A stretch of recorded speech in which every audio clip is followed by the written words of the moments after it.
Hi, I'm Amy with Table Flipping Housewife. I'm so happy you joined me today. What I'm going to be working on are these two side tables. They're Bombay Company side tables my sister-in-law gave me. This one is much taller. It also has a shelf at the bottom, and I don't see a need for that shelf. My biggest challenge, however, will be the legs of this one.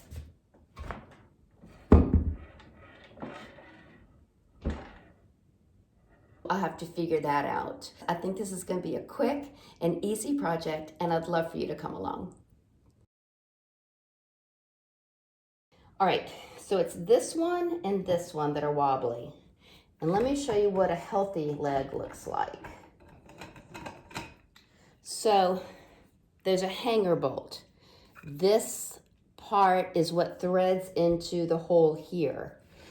The problem I'm having with two of them, however, is that the section that screws into the leg is not secure. And that's the case for both of them.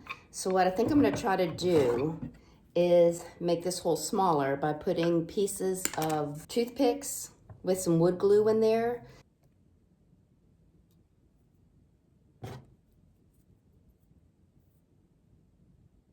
And I'll do the same thing for the other one.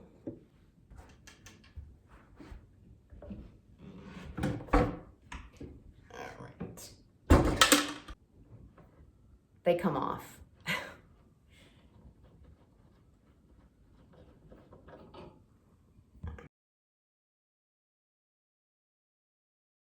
That comes off.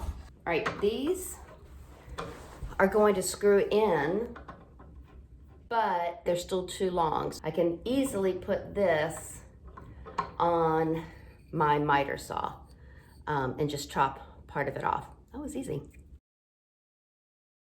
Before I trim these legs, I do want to give a little extra height to the legs on this one. So I found these wooden, I don't know what you call them, and I'm going to add them to the table to give this one a little height.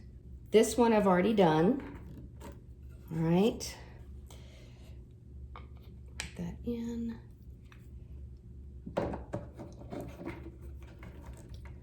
Okay, nice and tight.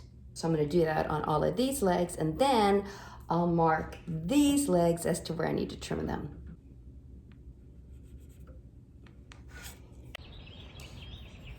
I reattached the small end to the full length of the leg, so I had more to hold on to. And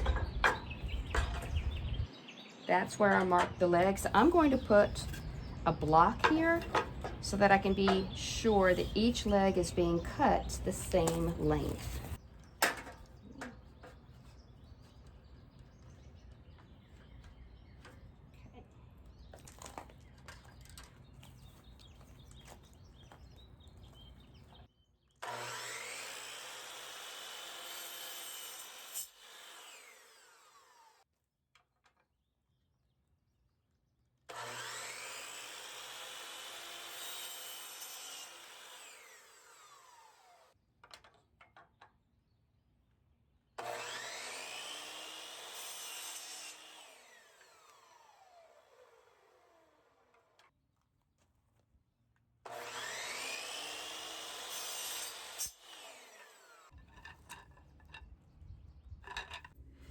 The glue has had ample time to dry, so I'm going to go ahead and put the hanger bolt back in, and I'll show you a trick on how to do it.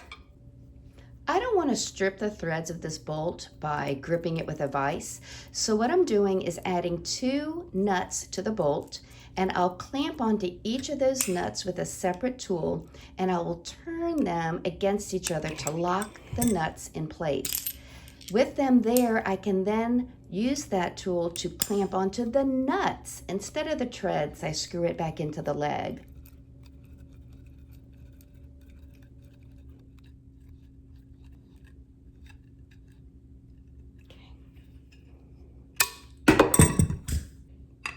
When you're done, you simply use both tools to grasp those individual bolts, and you turn them to unlock the bolts, and then you can just quickly remove them and you're good to go.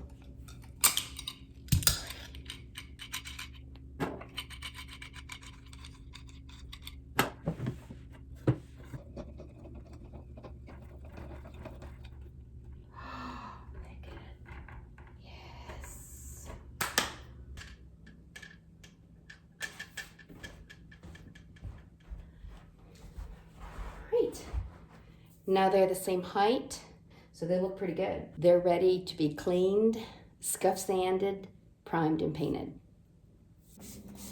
Now you always want to thoroughly clean your pieces before you sand and paint. You want to be sure to remove any oil from fingerprints or even furniture polishes so that when you do go to sand and paint, you'd have some good adhesion. Now the hardware pieces, I don't mind them. I'm going to put them away in a bag just to decide later if I'm going to reuse them or not. Now that they're cleaned, it's time for me to start scuff sanding. I'm pretty sure I'll be painting the entire thing because I can't imagine that the wood Bombay Company uses to build their furniture is high-grade wood. So I'm going to go ahead and start scuff sanding it and prep for primer and paint. Now I'm filming this in late April, and whatever is pollinating in the Atlanta area right now is absolutely kicking my butt. So I'm doing everything indoors this weekend. I have decided to switch the hardware, and one of these tables has the hardware holes for the original pulls way too high, so that if I put just a little knob here, you see how it's not going to be centered because it was designed to accommodate a hanging hardware. So I'm going to fill these up with some quickwood. It dries quickly, it sands smooth very, very well. You could either use quickwood or Bondo. Since I'm indoors, I'm going to use the quickwood.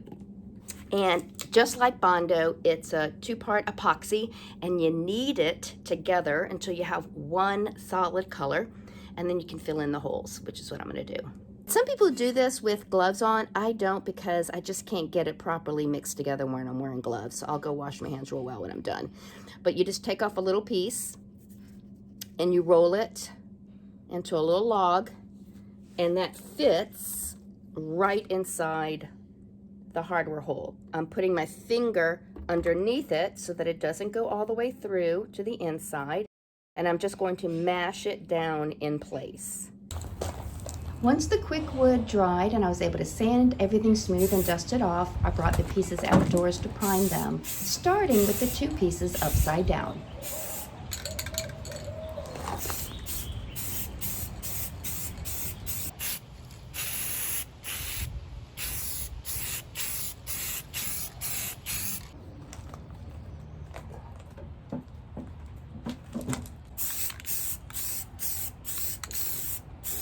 The primer is dried, so I lightly sanded it with a high grit sand pad, wiped off the dust, and now I'm ready to paint. I already have some caviar. It's Sherwin-Williams version. You see me use it all the time. And I've already filtered it into my Relics 5500. I've thinned it with a little bit of water, and it's time to start spraying. I am in my happy space. I love the process of restyling and reselling furniture. I really enjoy even the editing of videos to share the content with all of you. But ultimately, what I'm doing with the proceeds of my sale and with my channel is raising enough income to help pay off the principal of our mortgage. With the mortgage paid off, we'll be on track with retiring in 2 years. So I would really appreciate your support and your help to get there. Give me a thumbs up, leave a comment, subscribe to my channel, even share this with a friend or family member you think would enjoy this content, and I'd really appreciate it.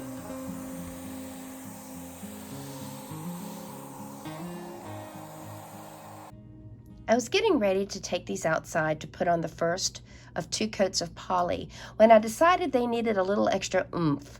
I will be adding gold hardware to this, so I'm going to spot apply some gold gilding wax to certain parts of the legs to bring them to a more sophisticated level.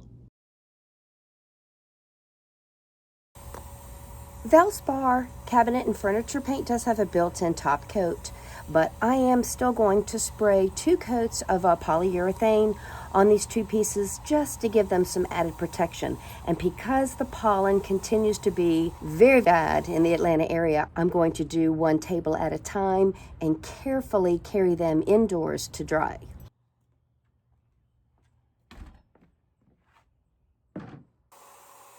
Now, what I realized as I was spraying on the poly was that it was just disintegrating the gilding wax. So once the poly dried, I brought it indoors and reapply the gilding wax with a brush. There's debris already falling into the wet poly, so I'm not too concerned about it because I'll be lightly sanding with a really high grit pad, 400 or higher, to knock off anything that falls in it. I'll give it a good dusting before I spray on that second coat. I think they're gonna be really pretty. Can't wait for you to see them. Now I'm finding the center of each drawer by using a ruler from corner to corner and drawing an X, and that marks exactly the center of each drawer.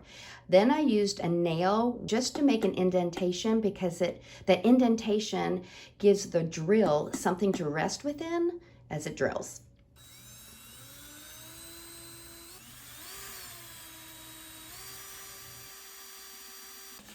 When I put in liner, I usually fold down the first inch or so, place the liner in the drawer, and when I can tell everything is in the right place, I secure it and then pull the liner out from underneath. And now I'm done. So let's look again at the before and how they turned out.